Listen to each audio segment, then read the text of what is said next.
Kalau saya nilai beliau sebetulnya ya 62 lah kira-kira.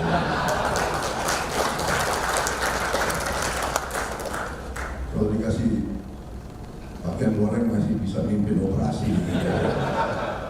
Kalau bukan kita yang menghormati dan menghargai budaya kita sendiri, siapa lagi?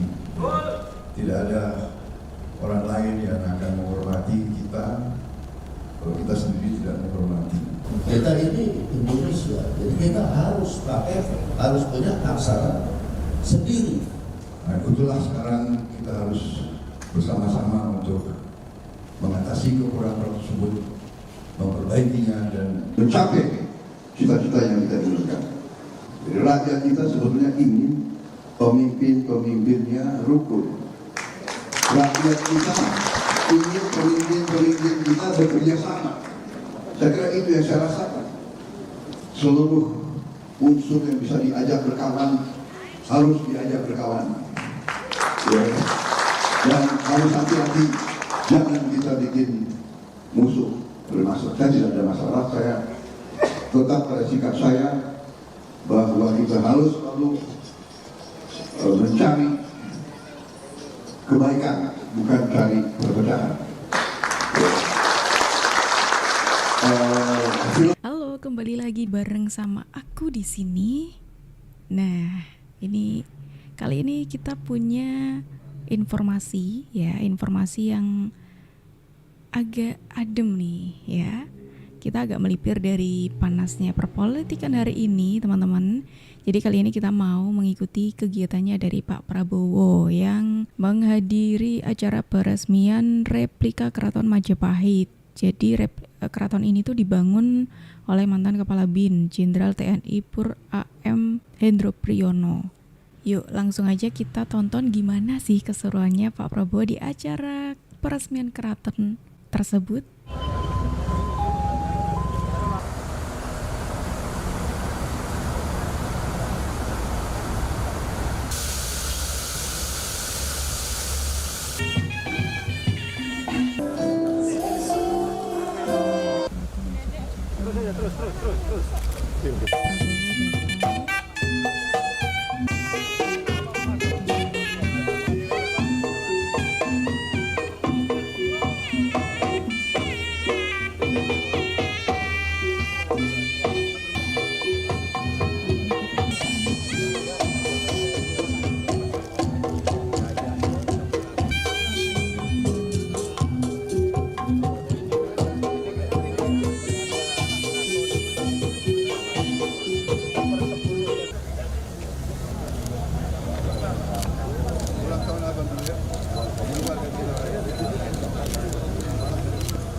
Penerus dari Debus Keraton Majapahit masih pada sekolah.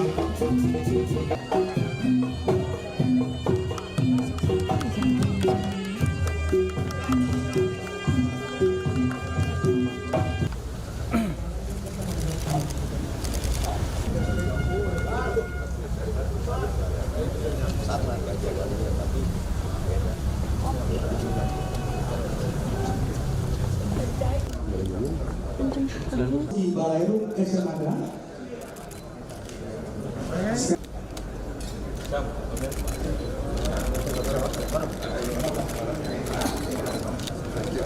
Di sini? Iya, di sini.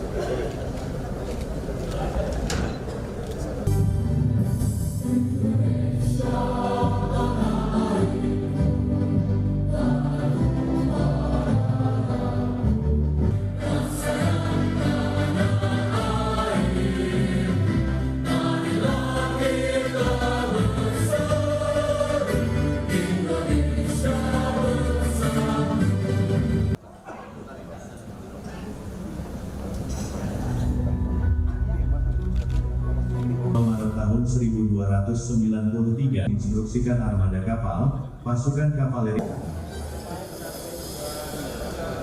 Pasukan Jayakatuang dari Singasari berjumlah lebih kurang 30.000 yang sebagian besar adalah pasukan infanteri dilengkapi nasional oleh Jenderal TNI Purnawirawan Prabowo Subianto, Menteri Pertahanan RI, Presiden terpilih periode tahun 2024 sampai tahun 2029. Lainnya, yang di bagian dindingnya terdapat pahatan lebih lebar di bagian atasnya, sehingga Dan rekan-rekan saya dan sekalian, adalah saya melihat ada ancaman terhadap bangsa kita.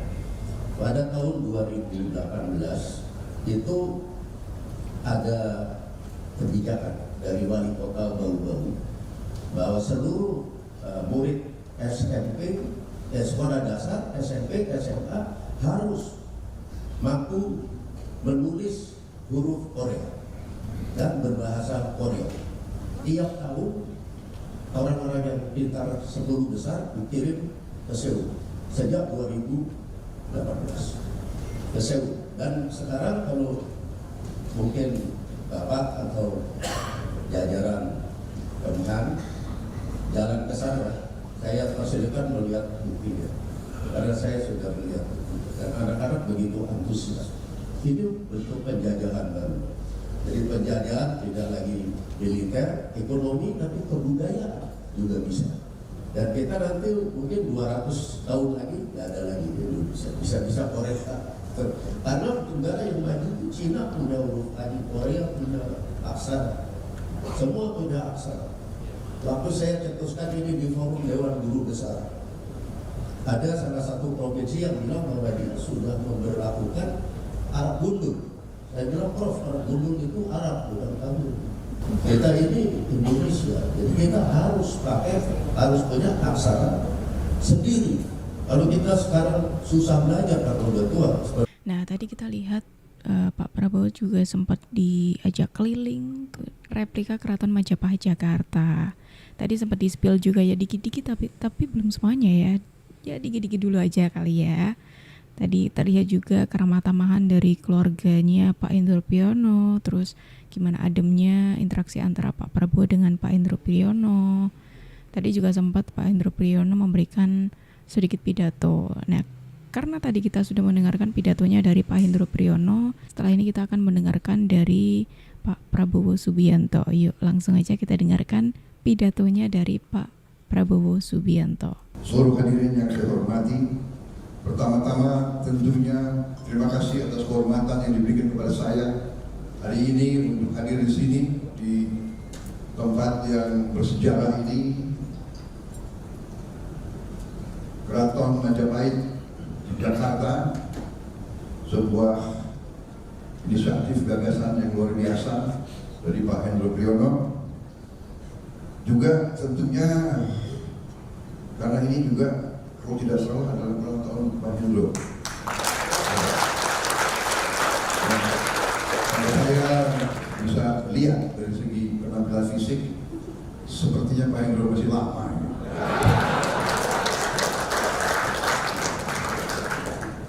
Justru kalau saya lihat ini, kita yang jauh lebih muda harus belajar ilmunya dari Pak Hendro. Kita harus tanya Ibu Tati, bagaimana Bu ilmunya Pak Hendro? Luar biasa. Beliau ini sepertinya kalau saya nilai beliau sebetulnya ya 62 lah kira-kira.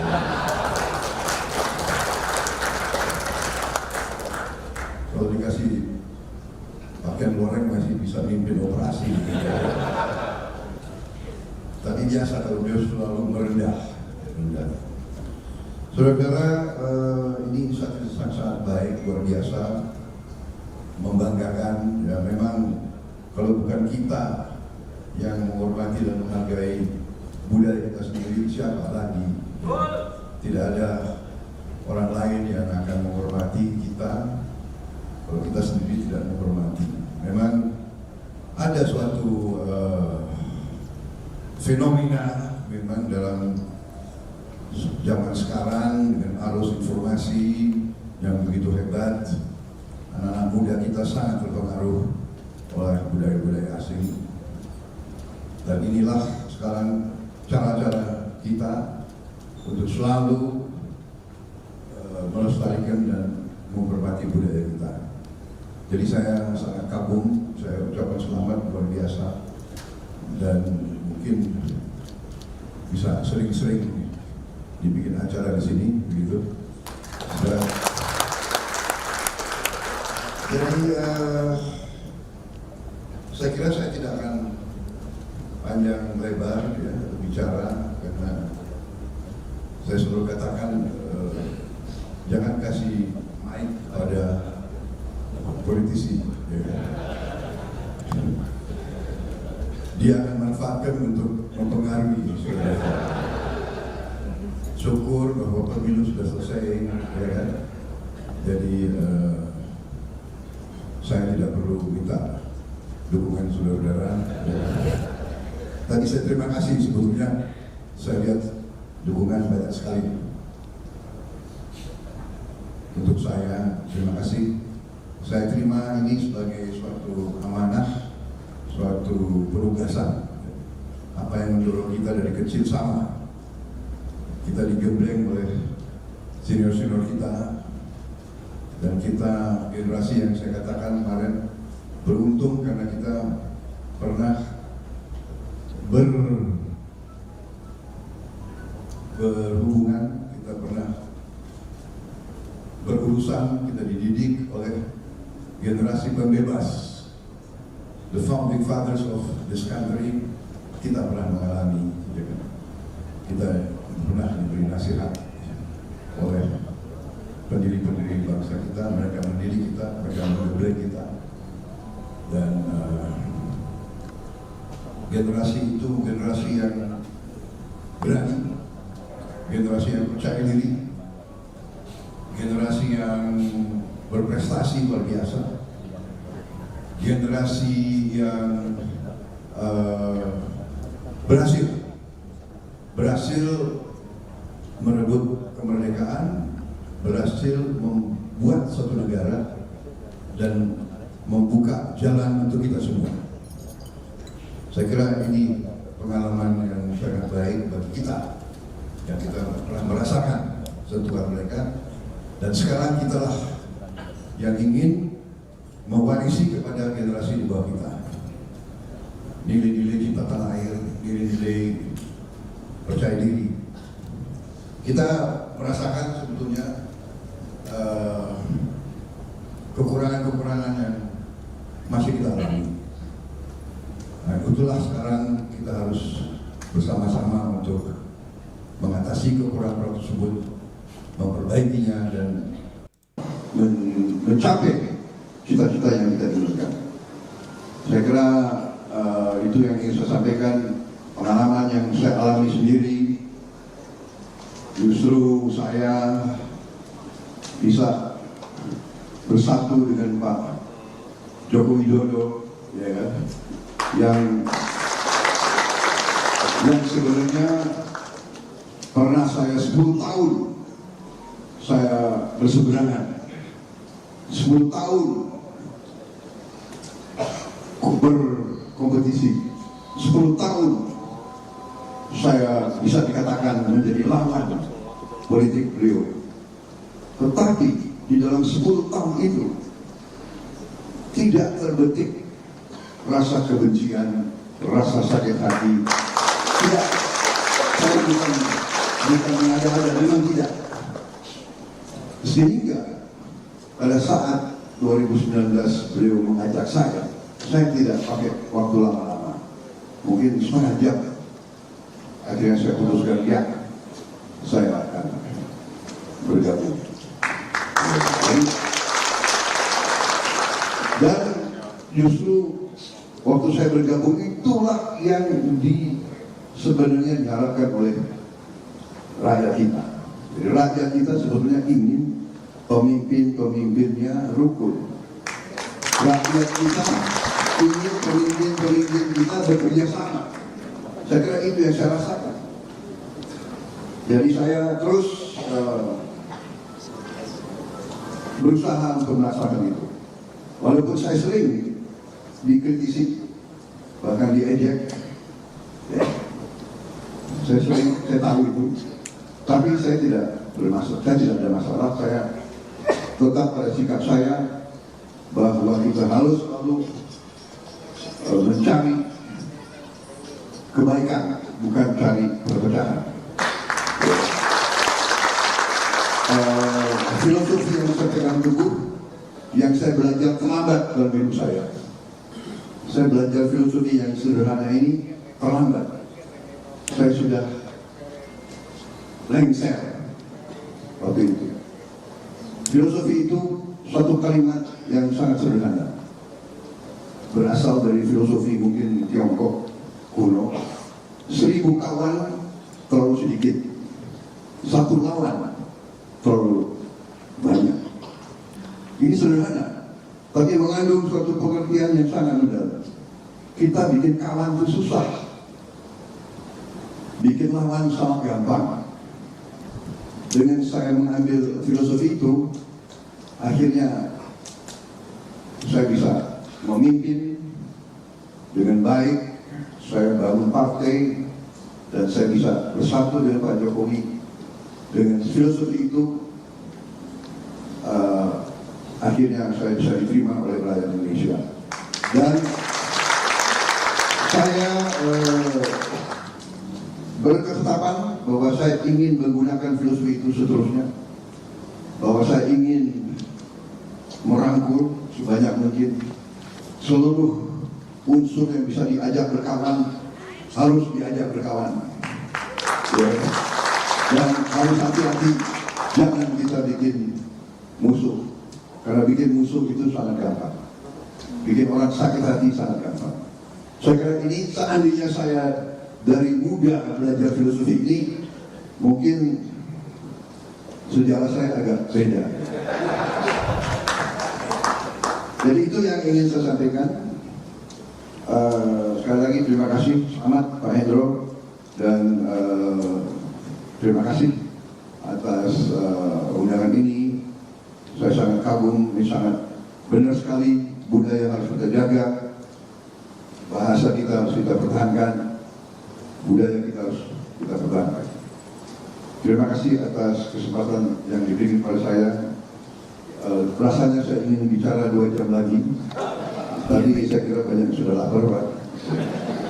Selamat ulang tahun. Saya yakin Bapak masih memberi sumbangan yang luar biasa. Wassalamualaikum warahmatullahi wabarakatuh. Nah, kita tadi sudah mendengarkan pidatonya dari Pak Prabowo. Ini setiap kali pidato tuh Pak Prabowo selalu membuat orang ketawa gitu ya. Tadi sempat menyinggung soal Pak Hendro Priyono ya, masih kayak cocok ya pakai seragam loreng. Terus beliau juga ngomong jangan ngasih mic ke politik.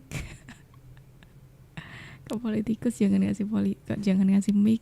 Terus di closingnya tadi beliau juga ngomong kalau sepertinya saya mau ngomong 2 jam lagi. Gimana nih pendapat kalian soal video kali ini? Jangan lupa tulis di kolom komentar ya. Saya pamit undur diri. Bye-bye.